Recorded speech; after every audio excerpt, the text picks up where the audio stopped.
I'm going to put my victim out here like this. I'm going to have her bend the wrist back just a little bit like this outside. That's my fracture site is right here.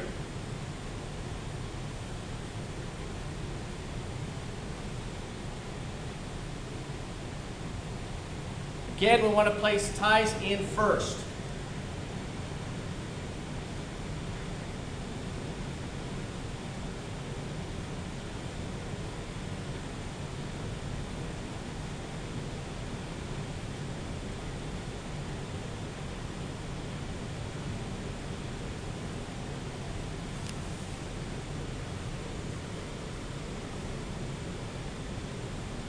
So I'm going to put all my ties in place. I'm going to slide them underneath the wrist, and I can slide them up the arm. Hold it down so it doesn't move.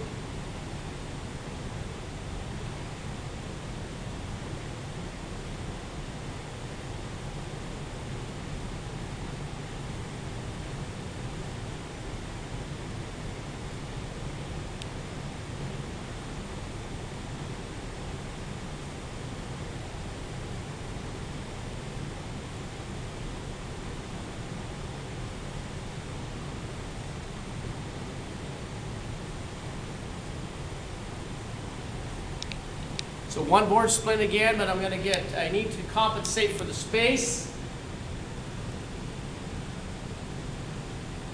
So I have a little ball here that's firm.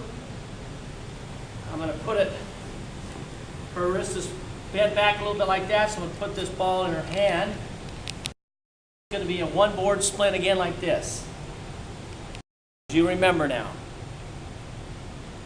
First two ties are above and below the fracture site. So I go all right here with the hand.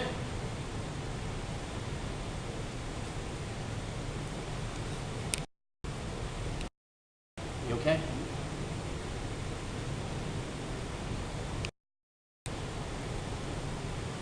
Pull snugly, leaving the fingertips exposed for circulation.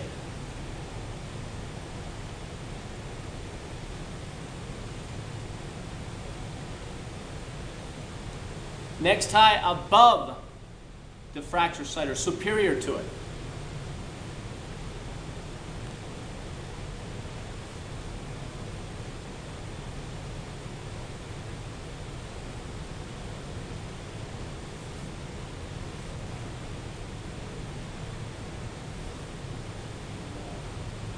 I may not need this fourth one, but I'm going to use it anyway. It's there, I'm using it.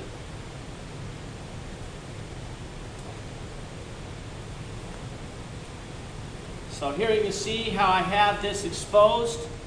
The only thing that's exposed over here is the fracture site, which is her wrist. Fingers are exposed to check for circulation, and I'll leave her there until EMS gets here. If I have to transport her, then I'll body like this and put her in a sling, and then we'll transport her with a sling on. And you can put somebody in a sling fairly easily when they're laying down. You just have to reach behind the neck and stuff to pull those ties out. You see where the exposure is. See the ball underneath? That compensates for the space because it was a bent wrist. So this is the bent wrist fracture. My nuts are all on the board. If you have to put them on the side, put some padding there. If you have to go over the patient or the victim, excuse me, put some padding. The next splint will be for the lower leg, the tibia fibula.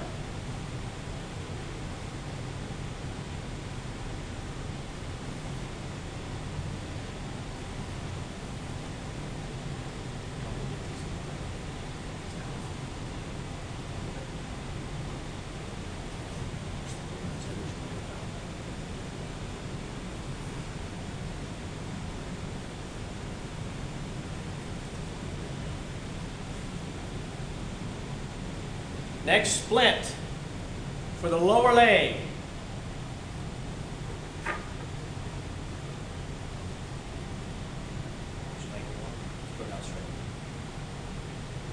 These boards, long enough, wide enough, and strong enough. That's what we remember, the 3 E's. Part of your principles. So we definitely have long enough boards. As you can see, they extend past her foot, and that's what we want. But right now, we're not going to use boards yet because we're going to get our ties in place first. But before we do that, I'm going to move this leg out of the way a little bit. She has a fracture right here. I have to remove the shoe.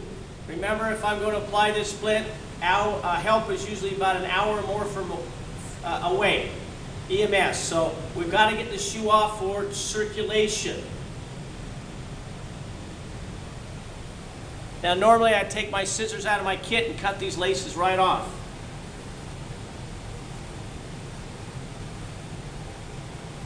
However, I'll just do it fairly quick, but I do want you to remember to remove the shoe in your practical exam, please.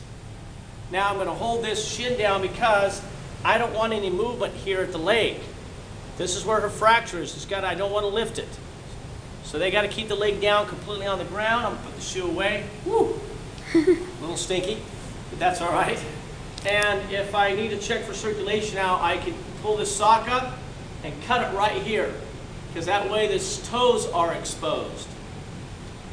I also want to cut her pant and expose the expose the fracture site. And now I'm going to get my ties in place. So I'm going to put them underneath her knee and slide them up in place.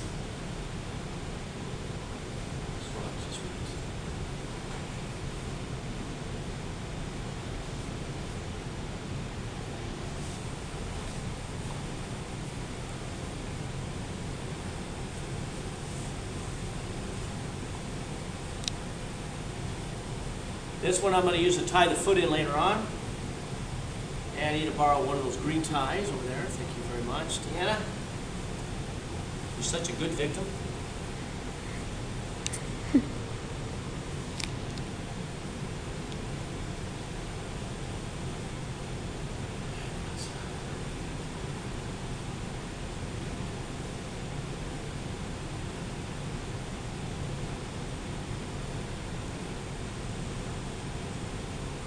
Okay, now, I've got all the ties in place first. Relax, relax. Gotta get my victim to relax. So her legs should be laid flat on the ground. Okay, got a fracture here. I'm gonna take my boards and I'm gonna place them just like this.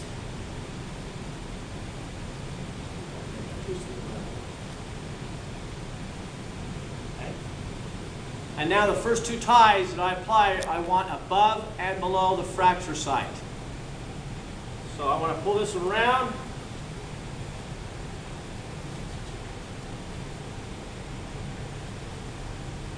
Pull that snugly.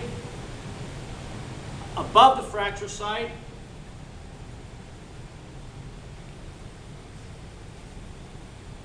And now I can start at the top here and fill out all the rest of them.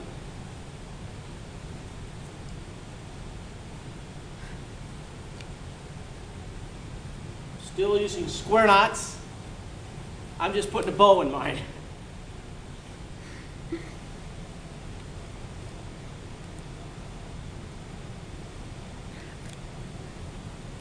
This one's going right over the knee.